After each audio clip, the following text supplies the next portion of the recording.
What's really good, bozos, bullies, backbreakers, buffoons, brothers, and babies? Welcome to another episode of the Broadcast Boys Show. Today's a very special episode. Brody, under the weather, not here today, so you just got me, your boy Deuce, unfiltered, straight from the tap. We're going to talk a little NBA. We're going to talk a little bit of this, a little bit of that. And it should be a good episode. This is the first time I'm doing this where I'm just by myself, so bear with me if I sound a little slow or if I refer to my notes a little bit. We're just trying to figure it out as we go along. But once again, in the new studio, little by little, it's coming together. We got the holiday lights up now. Y'all can't see it, but I can. And guess what? I'm in the spirit. I feel good. It's actually a really nice vibe in here, if I do say so myself.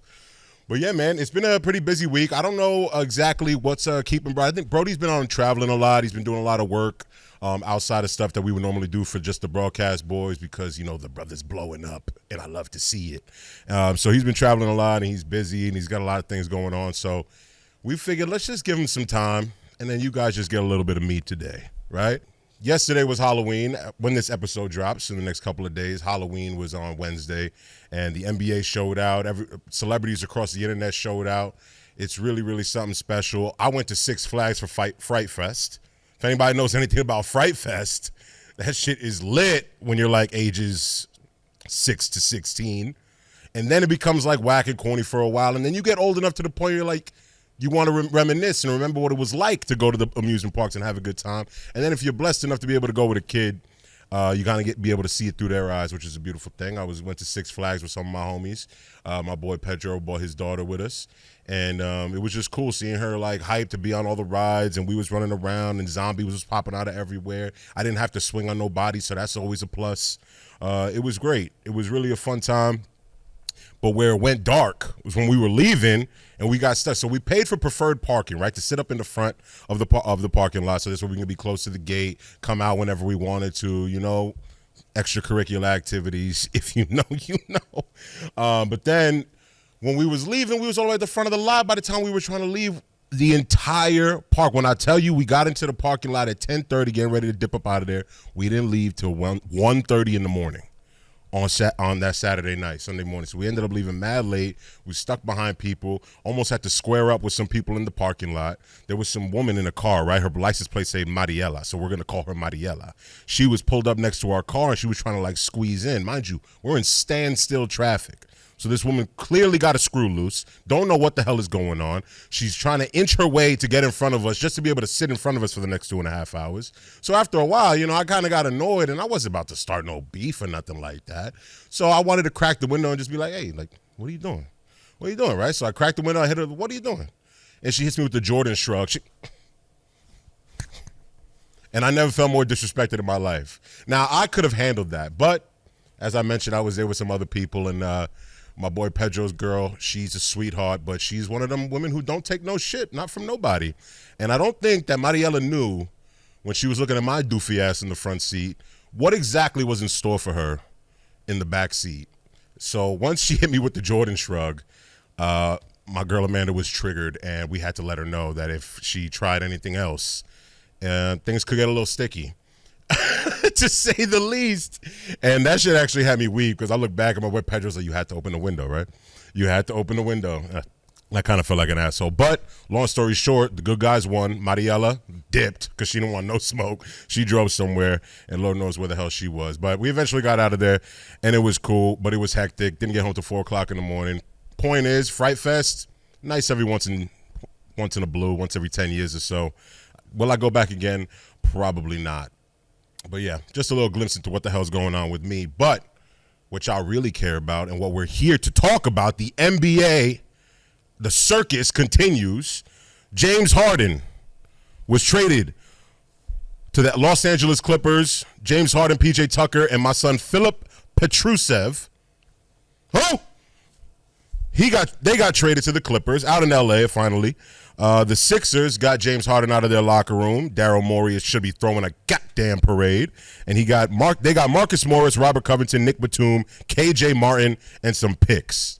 Now, was that exactly what the Sixers were looking for in return? I have to believe no. But at a certain point, a distraction becomes too much for a team and you just got to cut your losses. Get him out of there so you can focus around building around Embiid because, I mean, I think everyone in the NBA knows at this point that the good brother Joel is knocking on the door of requesting a trade because that just seems to be what NBA players do these days. James Harden, this is his fourth team since 2021, which I thought was ridiculous because I was like, a lot more time had to have passed. But fourth team since 2021. He was traded from the Rockets to the Nets January of 2021. Then from the Nets to the Sixers, and now from the Sixers to the Clippers. During that time, his teammates looked like CP3, Russell Westbrook twice, Carmelo Anthony for 7 games until Daryl Morey proved that he was a liar, KD, Kyrie, Joel Embiid, and now Paul George and Kawhi. This brother has had a cast of Hall of Famers and future Hall of Famers at his disposal and done pretty much nothing. Now, do I want to think that that's exactly his fault? Probably not. Does he fold in most important games in the playoffs? Yes. So is it his fault? Probably yes. But, you know, the NBA is in a weird place right now where more than ever players have this, like, freedom and power. And while I'm all for players, like, being in control of their career and their destiny, I think that's fine. And also that loyalty to a franchise doesn't really exist in the NBA anymore just because of the nature of the business. I just feel like it's important for players to be able to control their narrative, control, like, where they want to go. But there has to be somewhere where the NBA and the players can meet in the middle because it is kind of getting ridiculous. So I'm going to go down a list of players who've demanded trades in recent memory just so you can see how often this really happens because so much news cycles that, you know, we kind of get lost in the sauce and we forget that this happens so often. But, you know, franchises know that players are assets, and once they are no longer serving that franchise in a positive way, they get shipped out for new assets that'll better serve the franchise in the future, which is why I understand why players are like, we could give a fuck about you guys and what you need to do and what you're trying to build, da-da-da. If it ain't working for me, I'm out. In the same way that if I wasn't for working for you, you would ship me out too. So it really is a business relationship at this point. There is no more loyalty, I feel, in the NBA. And the last one, really, who was on that loyalty boat was Dame Lillard. And now he's in Cream City, which is still painful for me to say. So let's just call it Milwaukee. So let's talk about Dame. Dame demands a trade to Miami, right? We saw that. We heard about that all summer. He spent 10 or 11 years of his career putting his heart and soul, leaving it on the court for the Portland Trail Blazers just for them to win absolutely nothing. I believe they had one Western Conference Finals appearance, which, you know, which is more than a lot of people can say. But still, a player like Dame should be in the hunt every season. And if you're going to surround him, if, like, your big free agent signing one season when you know you're about to lose him is Jeremy Grant, then, brother, it may not be the situation for you. But, yeah, but then there were reports saying when he asked to be traded to Miami, now I never believed these, but there were reports saying that Dame would refuse to play for any other franchise. Now, knowing Dame, how long we've known Dame playing in this league, that sounded pretty ludicrous. I was like, there's no way this dude who's preached loyalty and preached chasing the grind and blah, blah, blah, and saying all that shit is coming out and being like, well, if I don't get what I want, I'm not going to play. Like, that's some shit that I can't imagine Dame Lillard was doing. But the fact is that it was circling in the news, and when players want out of a certain team, things like that always seem to come up in small ways in order to be able to nudge franchises to put them in the direction where they want to go, right? Because the players only have so much power, so that's why it can get really, really messy. KD demands a trade out of Brooklyn after only 129 games played for the franchise after signing a 4-year max contract. And he was traded to Phoenix after signing there from Golden State, leaving a franchise where he probably would have won at least 2 or 3 more rings with them because they won one without him just a few years later.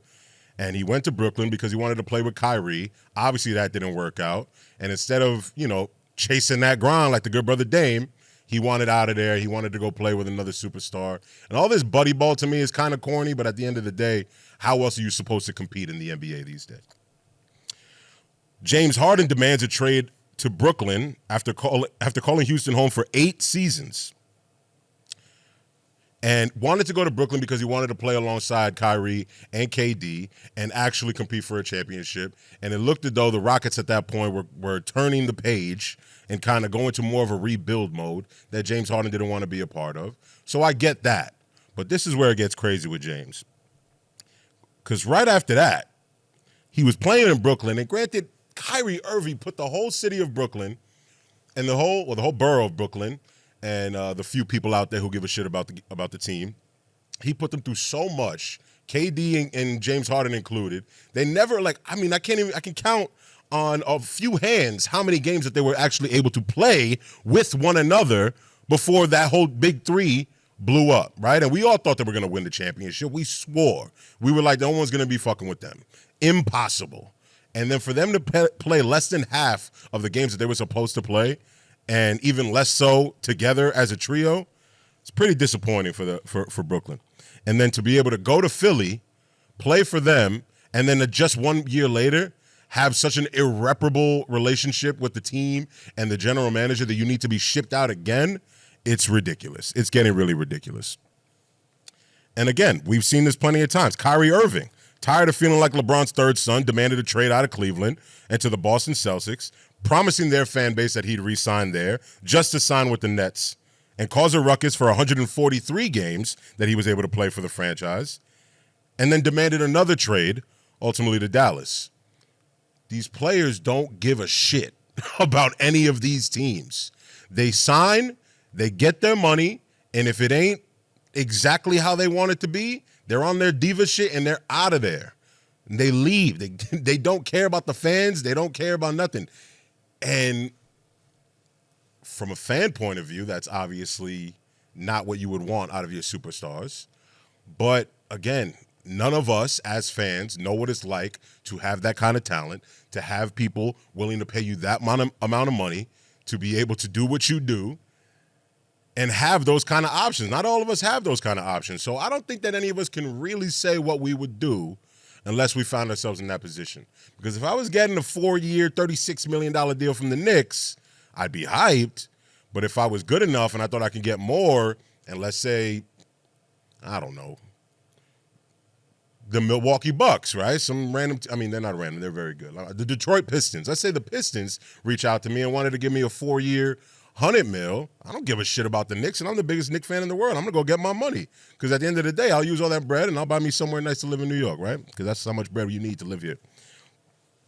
Jimmy Butler wanted out of Minnesota, got traded to Philly for half a season just to sign with Miami in free agency a half a season later. AD wanted out of New Orleans, and although healthy, sat a few games waiting for the inevitable trade to go through, resulting in fines from the league.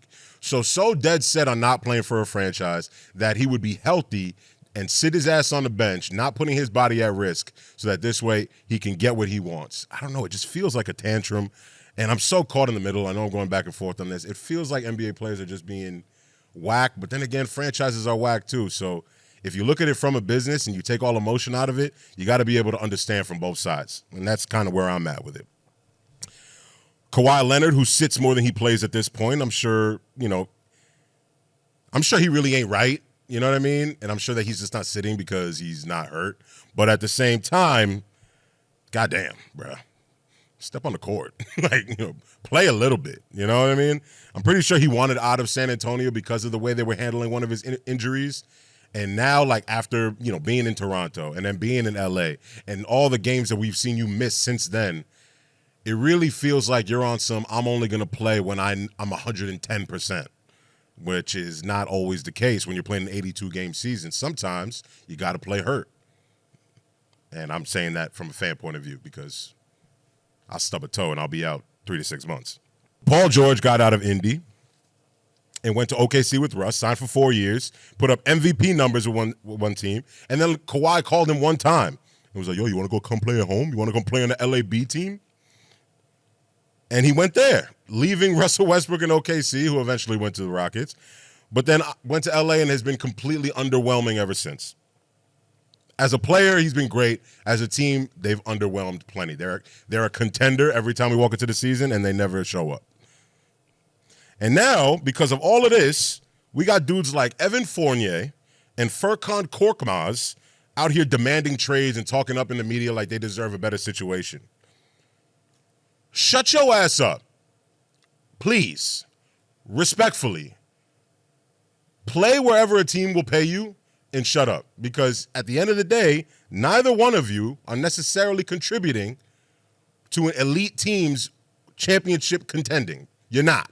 You're going to go there, you're going to collect your check, you're going to be sitting on the bench the same way you're doing in the team that you're on now. So just shut up. There are certain players who just speak up, and it's just like, be quiet. Just don't. Who are like? These are the top stars in the league talking about demanding trades for their reasons and because they want to take their talents elsewhere.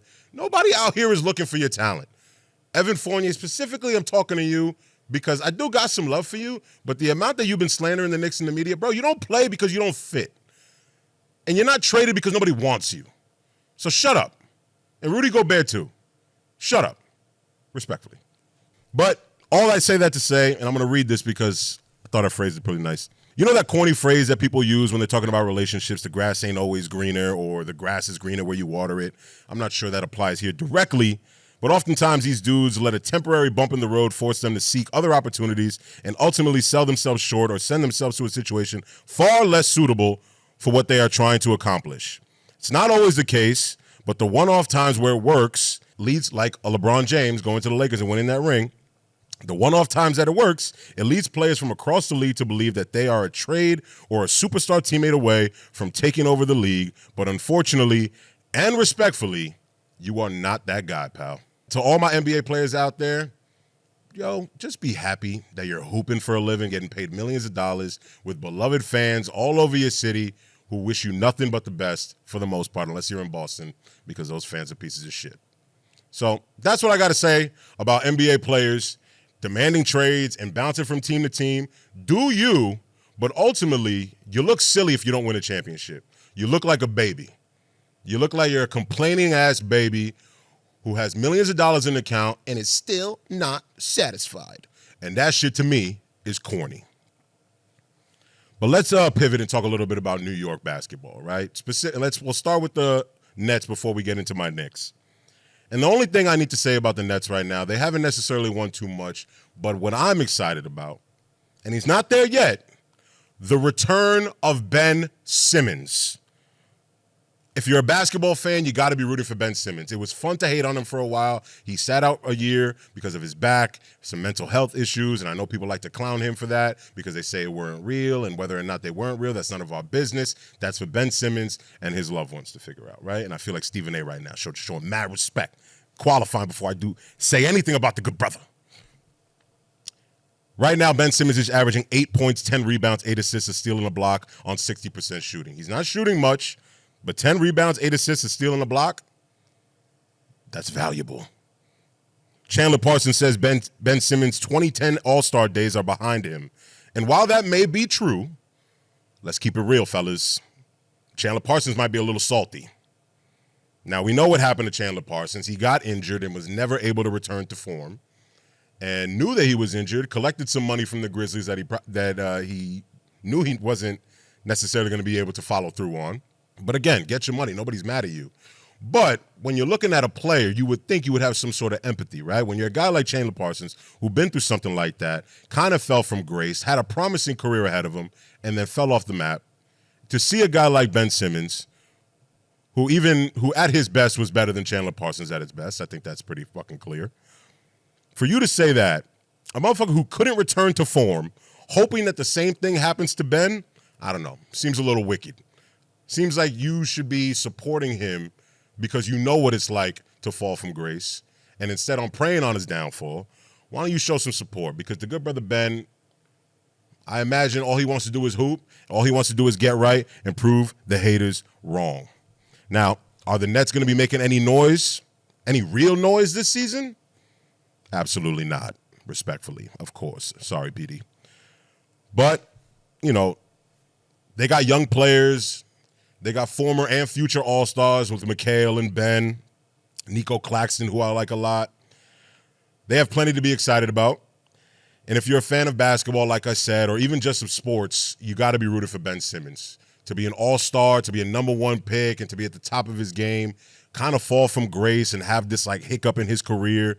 I mean, Ben is only 26 years old, I believe, so he's so young, and there's so much career still left ahead of him that you can't not be rooting for Ben Simmons to return to form. It's better for the league.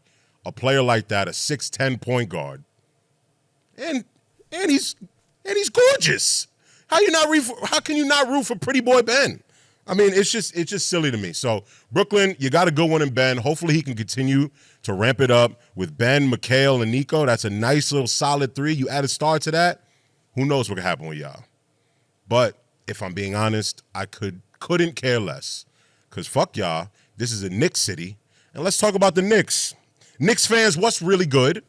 It's time for us to talk about the team that we've spent most of our lives crying for, whether it be for joy or sadness, mostly sadness. The season is underway, and the good brothers at MSG, they're looking all right, just all right. We're 2-2 right now at the time of us recording this. We have a game against the Cavs tonight. We had a game against the Cavs last night, and we smoked them then, and we'll probably smoke them again tonight, just like we smoked them in the playoffs last year. But I got to say, like, as a Knicks fan, right, if you are like me and you spend your time watching MSG, singing along with Friday Night Knicks on MSG and waiting the whole game to listen to Clyde and count how many times he rhymes and mispronounces people's names, you're a real Knicks fan. So you would know that our MO normally is once we're down, it's over. Head for the exits, switch to another league pass team, maybe roll something to ease the pain. But now we fight, fellas. We fight. The New York Knicks are in every single game, no matter how far we go down, because we are fighters. Tom Thibodeau's sweaty ass, a fighter, angry constantly, which fits perfectly with Julius, who's outside of his mind half the time. It's not always pretty, but we're always in the game. And I just love to be able to sit down and watch a Knicks game and be in the third quarter down 15 and not be like, all right, well, we'll get them next time. Now I'm like, all right, we just need to get it to 10. And then when we get it to 10, we just need to get it to 7. And then 5. And then boom, we're in it. And then we could come back and win it. And then we get to the last 2 minutes where we always fall apart. But at least we make it interesting. And that's all I could really ask for. Now we're 2-2 on the season.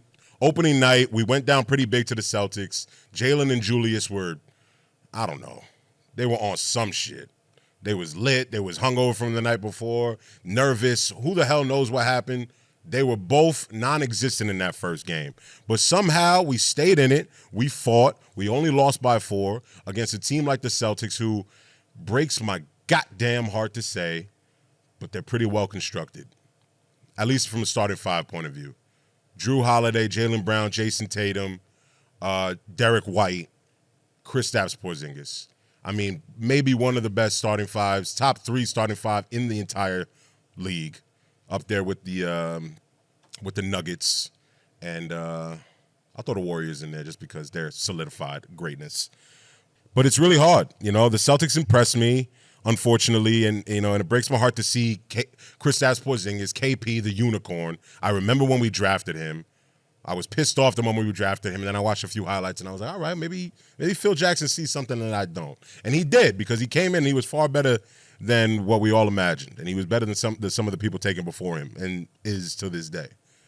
But to see him wearing green and hitting those big threes and just absolute shitting on us, it really broke my heart. And then for after the game to talk about it and be like, I really love playing in the Garden. I wish nothing but the Knicks fan base and franchise nothing but the best. To be a class act, he's toxic, bro. Because he makes me love him. And I can't stand him. And I can't love him. And I hate him. But he makes me love him. And I wanted so bad. Brody, too. Brody, wherever you at.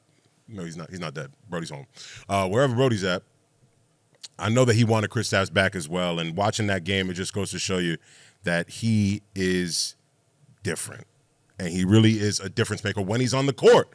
But part of me couldn't help but smile. And I know that this is maybe fucked up to say, but part of me couldn't help but smile just thinking about Boston fans being so excited about KP, playing so well, and being such a difference maker. They have absolutely no bench. But I couldn't help but smile seeing them so excited because I just know, right? And again, I don't wish this on the good brother KP, but the stats and history shows us that he'll probably play 50 games and not be available in the playoffs, and without a bench and without a starting center and just Al Horford down there, I don't know how far you're going to get. I think this season is not going to be the one for y'all, and that's just me hating, as always. So, as usual and with love, fuck Boston. But the Knicks are 2-2, have had 4 different leading scorers in each game, so we're spreading the wealth. Nobody's really shooting well yet. Mitch Robinson's not playing well yet, but don't get me started on the good brother iHeart, because he is something special. And Emmanuel Quickly, who's coming in off the bench, immediate spark plug, immediately proving his worth. Pay the man. I'm actually happy we didn't extend it, because now he's showing what he's worth, and hopefully we'll be able to get a good deal for him. He's restricted, and hopefully we'll be able to sign him and keep him long term. And I have a feeling that there's a lot that's going to happen with the Knicks. There might be some big shakeup. If we can get Embiid or Towns or something like that, I'd rather Embiid than Towns, even though I love the good brother Cat. I'd rather Embiid. But, if something like that happens, I'm down for a shakeup. But as it stands right now, I think our team looks pretty good. And once Julius starts, hitting his shots and Jalen starts, dominating like he used to, we'll see what happens. Time will tell how far we go, but I can confidently say that we're the 3rd best team in the East. Yeah, I'll say that. And we'll be a tough out for anyone we face in the playoffs. So I'm excited for this season, and I'm excited to see exactly what, the Knicks are going to bring to the table. I'm looking forward to them. Just please, for the love of God, and I say this with respect because I'm sure he's a nice kid, no more Jericho Sims minutes. Please. Just for the love, please. If we're going to do a High School Musical reboot, then yeah, throw him in there as Chad. But for the Knicks during the actual NBA season, just leave him on the bench and do me that favor, Tibbs. Thank you so much. I really appreciate it. Oh, my God. It feels good to talk about the Knicks because when Brody's here, I can't bring it up without him just, laughing at me or making fun of me or saying something negative about them. So today we're hopeful. With Brody not here, we're hopeful today. Go Knicks. Even though Katie Wizards? She's a Wizards fan. Hottest team. They are kind of hot. I'll give you that. Katie's team is the Wizards. She's officially a member of the pool party. Always have been a member. Oh, Michigan. Yeah. Ah, okay. Yeah, no. Wizards are actually pretty likable. I mean, with Poole and Kuzma, I like a lot. Corey Kispert from, I think he went to Gonzaga. And Denny, the good brother Denny. And there's probably some other guys. Yeah, the Wizards are pretty likable. I like them. But they're super harmless. They're gonna be they'll beat some good teams throughout the year, but they're not gonna make any actual noise. But yeah, my NBA fans watching this, I have a message because we know we've seen a lot of where everyone's talking about Wembanyama and everybody's talking about Chet Holmgren and all these young guys breaking onto the scene. Unfortunately, I have a message to the big boys out there, like myself. And if you're not a big boy, then this is not for you. So if you are, please pay attention. Here's my message to the big boys out there, the big and tall shoppers, the T-shirt and swimming pool brothers, the I just had dinners and now I need something sweet brothers, the uncomfortable on a plane brothers. You know who you are. I feel you. We've had our moments, throughout the years with Biggie and Pun in the 90s, Shaq in the 2000s, Charles Barkley on TV, Jonah Hill secured a place in movie history and in our hearts. DJ Khaled puts out nothing but hits and wins constantly. And even the good brother Kevin James from King of Queens, he just had a miracle run on the internet. I saw him everywhere. A miracle run, unbelievable. And of course, the 2-time MVP Niko Jokic, a fellow big boy from Serbia, drafted during a Taco Bell commercial, which got to be a fat joke. He won his first NBA championship, sweeping LeBron James along the way. Let's not forget about that. Now, granted, LeBron is 48, but still. Niko Jokic, in his own way, brought a new era to big boy dominance in the NBA and across culture and society. And we've seen it in small ways, but Niko really put us on the map. To reach the pinnacle and not be able to jump over a dictionary is just so impressive to me. But I fear that this era may be coming to an end. With the likes of Victor Wembanyama, Chet Holmgren, putting the league on notice, we may be entering the era of the lanky doofus. And I hate it because that's Brody's era. And I can't stand that Brody will be winning more than me now that Chet and Victor are in the league, putting the skinny guys on notice, letting them know that, hey, look, we could bang with the big boys too. Y'all can't, but they can. And they're going to give y'all irrational confidence. And it's unfortunate. But even Jokic himself, he's giving advice to those young boys, and he's telling them to get a little bit fatter because as good as he is, and as many MVPs and championships he might have ahead of him, he's hearing the footsteps. Wembanyama's coming. Chet is coming. And I hope that we can find a way to coexist. And to my fellow big fellas out there, I want you to stay woke because the skinny doofuses, they're coming. But we got to enjoy our time at the top because we never know how long it's going to last. And I'm with you. I'm with you to the end of the line. Big boys for life. You already know what it is. Yeah, but I need to get that off my chest, man. I got to get it off my chest because I'm seeing them come into the league, and I was so excited, because Glenn Big Baby Davis, he put on for us for a little while. The league got rid of him. They got rid of him real quick. Michael Sweetney, they got rid of him. Eddie Curry, they got rid of him. Nico was the last of a dying breed. Zach Randolph, where he from, the bullies get bullied. There's no more thick boys in the NBA, except for my man Jokic and my son Georges Niang, who, if you look at a picture of him, it's pretty hilarious that he's in the NBA, but that brother will give me 30. But yes, it's we had our moment in the sun, and hopefully Nico could really continue to put on for us, but they're coming, and I'm nervous. But, we'll see. The NBA is in a good place right now. The good brother Brody thinks that they play a little bit too many games, and maybe that might be true, but I do think that this new in-season tournament that's coming up is gonna help provide a little freshness to what has become a bit of a stale, situation, the regular season, right? Because the playoffs is still the playoffs. NBA All-Star Weekend, still NBA All-Star Weekend. Finals, always locked in. But the regular season has stopped meaning something. And I think that's what the NBA right now is trying to figure out. How can we make the regular season mean something again? How can we get people up for the regular season again? And being that this is the new, shiny new toy in the NBA, this in-season tournament, and they got these cool-ass courts for all 30 teams across the league, those look pretty fucking sick. The Phoenix one, the purple court, I was like, that's amazing. So the NBA doing that, I thought was so impressive. And I think that this year it's going to be a hit, and then it'll probably tail off a little bit in years to come. But at least this year it'll be really, really cool. And I'm looking forward to it.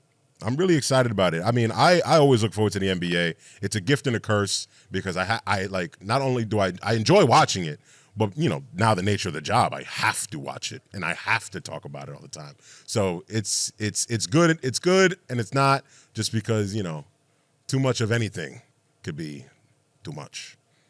That's a bar. But, yeah, I don't know.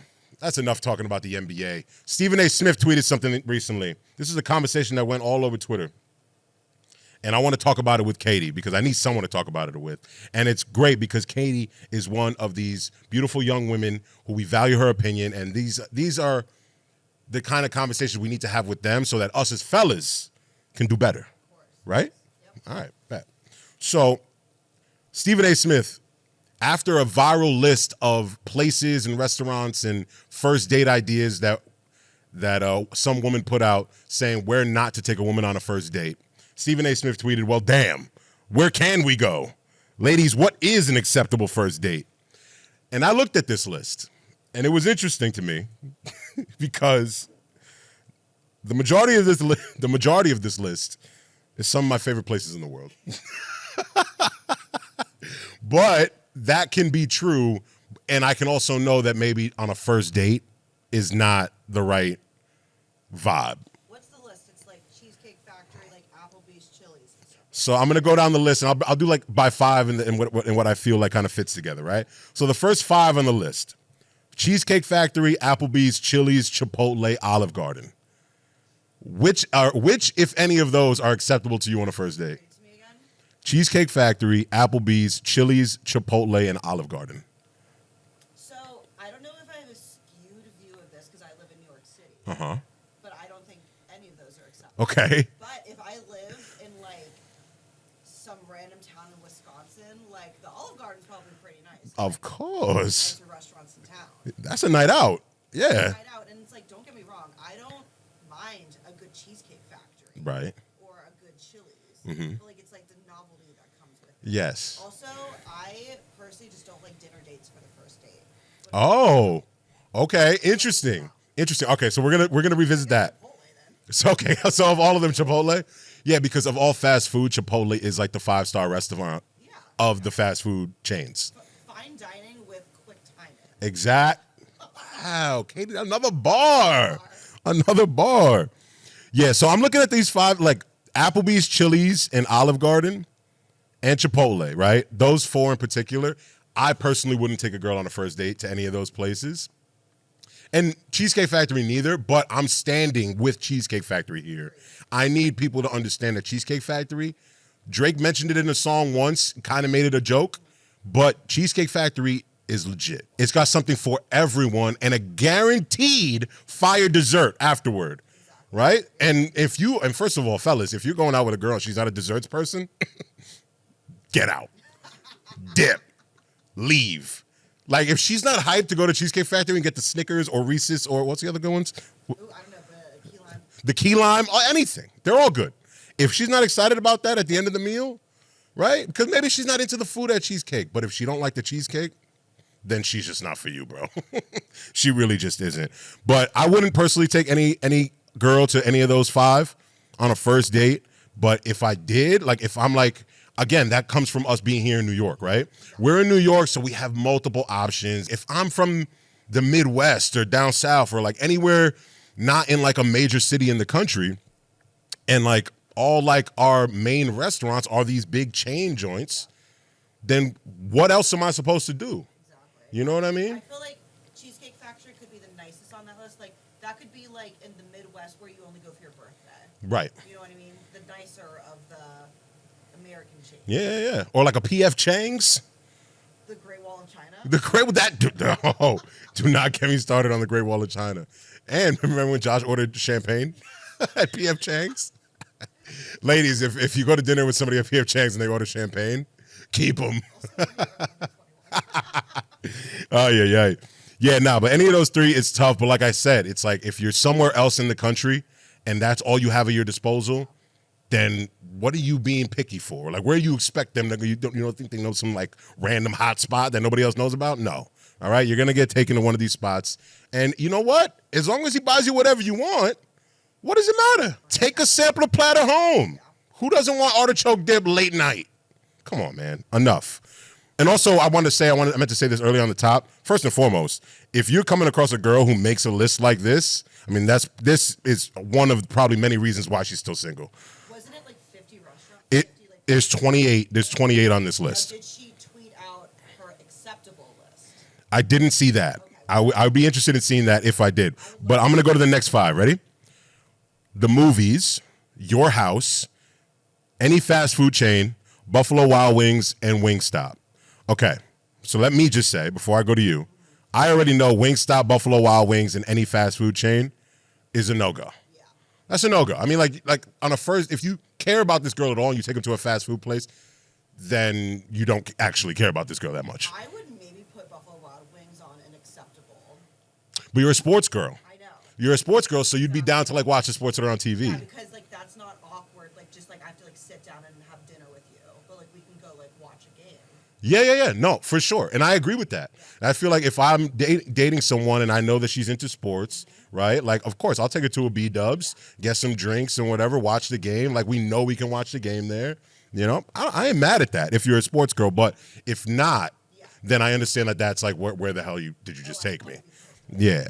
Also, I will say that your house, inviting a girl to your house on a first date, that's obviously no-go. That's a no-go. You know, if she comes, then you already know what she's about. And ladies, if he asks you that on a first date, you already know what he's about. So let's cut it right there. I want to take you on a date. Come to my house and we'll order seamless. No, it's not a date. The fuck? Sounds nice to me though, personally, but whatever. But then there's movies, right? This is where I feel like people are split. And I'm going to say I love going to the movies. I really do. I've taken girls on dates to the movies. But, that was in my younger days. But now, like, looking back, I can understand how a movie is not conducive to conversation, which is what you want on a first date. You want to be able to talk to people. You want to be able to get to know one another. And in a movie, you're kind of just like sitting there watching the film and like not able to speak. And then as a guy, I can promise you, and fellas, I know you're going to feel me on this, we spend the whole goddamn movie figuring out how to make a move. Yeah. Which I feel like you can't do nowadays with like the current layouts of movie theater seating. Like I feel like when we were in like high school, middle school, like it was prime for like. Oh yeah, you could really get up on close. Now you're like sitting. Well, because now it's all recliners. We're all just like reclined and falling asleep now. So I feel like the romance of like the first date movie isn't. Yeah, it's not there anymore. Now, if it's a drive-in, that's different because that's an experience. That's hot. Thank you. Yeah. That's an experience. But if I'm sitting in the movies and we're in the recliners and I got to reach my arm all the way over just to get my hand on your knee and then I'm uncomfortable, fully extended the whole time and I got to commit to it, yeah, I get it. You want to have conversation on the first date so we avoid movies. But if I'm talking to a girl and she's into movies and there's a movie that happens to be coming out around the time that we're talking about going on a date, then I think it's up to the dude at that point to be like, all right, we're going to a movie and then drinks after or then dinner after or drinks before the movie or dinner before. It has to be paired. It can't be a solo thing. It can't be. It can't be because otherwise it's like that's fairly boring. I can see how that could be boring for a girl. If like the guy's nervous, like let's go watch a movie first, so then we have something to talk about at dinner or at drinks. There you go. There you go. If you're one of the dudes out there who can't necessarily like hold a conversation, maybe you need something to kind of like tee you up a little bit. Then that could be nice. So far, only one of them or two of them I've really disagreed with. Next, Red Lobster, a buffet, IHOP, Denny's, or the gym. Okay, Red Lobster, biscuits, fire. Otherwise, I get it. They sell them in the freezer. Yeah. You can make them. You can make them yourself. Like, but they are very good. So I'll give you that. A buffet. Just the thought is kind of funny to me. Just like me, because I know my big ass would show up with a fucking big plate piled fucking sky high, and she probably sitting there with like nothing, and then I'm stuffing my face. Well, I don't know.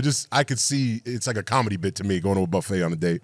IHOP, obviously not. Denny's, it's the same as IHOP, and then the gym. Listen, I can only speak for me.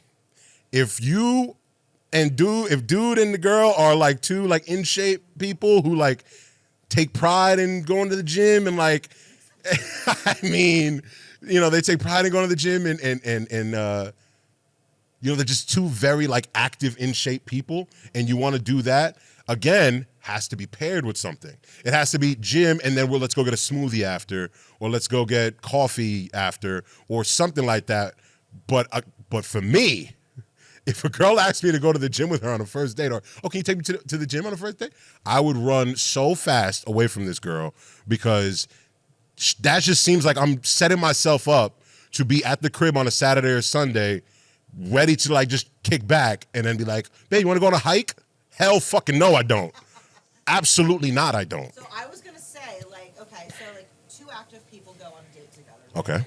But like you would assume that they're at the gym all the time. Like I don't want to go to the gym, but we can do something active still. Like we can go on a hike. Mm-hmm. Go rock climbing. Mm-hmm. Yeah, those are great. More acceptable than the gym. 100%. So like if you're an active person, there's still other great date activities you can do. 100%. Most of them though, not for me. No, I feel Not for me at all. I wouldn't be able to do it. I'm sorry. First of all, I sweat just sitting in a fucking restaurant. Now you're asking me to go on a date and do something active. I'm gonna be dripping. I'm gonna need 3 different towels. I can't do it. I wouldn't be comfortable. Now, there's bowling and or like fun stuff, like going to like the batting cages or like, driving range. Like those are kind of cool. Yeah, activities are cool, but not workouts. No, but like bowling, go-karts. Go-karts is cool. All right, experiences. That's the right word. So experiences, whether if they're a little active, sure, but they have to be something like, oh shit, I haven't done that in a while, or I've never done that before. Yeah, things like that. Maybe if they're in Topgolf, there's drinks. There's drinks involved there too, though. Because if there's drinks involved too, I can get active a little bit if we're throwing it back too. Because then I'm cool. But yeah. Oh, next one's good. Ready? Church. Amen. Hallelujah. Starbucks, coffee dates, ice cream dates, and family functions. Okay, so this next 5, church, that's a very specific audience that you're looking for there. Not for me, but if 2 church-going people want to go and do their thing, praise the Lord, throw their hand up, sing with the choir, chill in the pew, cool. Love that for y'all. Me, I got better things to do on Sunday, respectfully. Love you, though. Anyway, Starbucks and coffee dates, that's one. That's one thing. Okay, hypothetical. Blind date, a friend of yours, you're trying to hook me up with a friend of yours. I don't know nothing about her. You're just like, I think you guys will hit it off. I think that is the lowest, it's like the most acceptable low stakes date to be able to go on somebody, to be able to be like, hey, look, we just spent the last 30 minutes together, enjoy coffee. Do we want to parlay this into dinner and like see each other more? Or is that enough? Like we didn't click? Because 30 minutes having coffee and a conversation with somebody is plenty of time to me to know whether or not you want to see them again. Agreed. And you're on your, like, you can get in and out in like 10 minutes if you want. Absolutely. Like, you don't have to wait for like a waiter or anything like that. Like, I bought my coffee, not feeling it, I'm out of here. Yeah. And then you just go. And you know, it's funny that you said it because I feel like more times than not, right? Because I'm sure fellas, we've been through that as well. More times than not, it's women that have to be conscious of that, of an escape plan. Yes. You know what I'm saying? When the sun's out, you feel a little safer. Of course. So like, I feel like coffee and drinks are like the same vibe. Mm-hmm. It just depends on how scared you are if the guy would. Sure. Well, we would hope, us guys hope that girls aren't afraid of what's going on dates. But I do get that you guys have to be kind of in certain ways.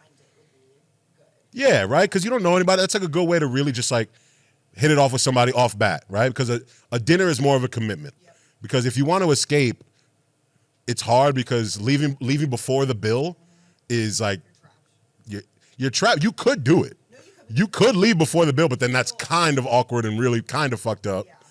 So that's why coffee is cool because a good dude will buy your coffee for you, and then that's quick. You sit down with it. It's paid for. You can leave whenever you're ready. But if you're trapped into a dinner, it's just like, all right, cool, we have to wait for the bill. Yep. You know what I mean? Then the awkward, like, do you want dessert? No, I'm good. Yeah. I'm all right, you know? If you have a shitty waiter, he's only coming, like, food doesn't take an hour. Yeah, exactly. There's a lot to consider there.